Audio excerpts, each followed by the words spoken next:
How to make group chats on Messenger. Hi everyone, welcome back into this channel, and in today's video I will be teaching you how to make group chats on Messenger. So let's begin. The very first step that I would suggest is to make sure first that your Messenger app is up to date. If not, please go to the App Store or the Google Play Store and update your Messenger app.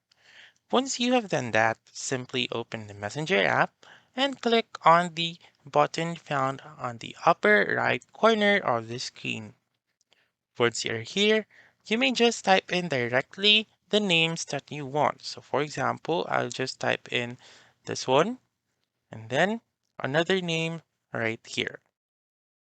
So let's do that again. Type in the names that you want. So I'll just type in this one again. So choose the names that you want. Type in another name. So let's just choose, for example, this one. So choose a random person.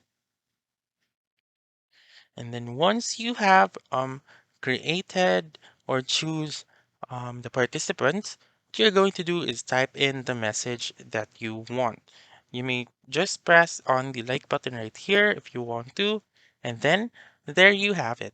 You have created a group chat on Messenger. You may also go back right here, press on the button and click on create new group right here and choose the people on the suggested, or you may also search for users right here. So that's it. That's how you can make group chats on Messenger. So that's all for this video. Let me know in the comments section if this works out for you. For more helpful tutorials like this, please subscribe to our channel and don't forget to click that notification bell. Thank you for watching and have a wonderful day.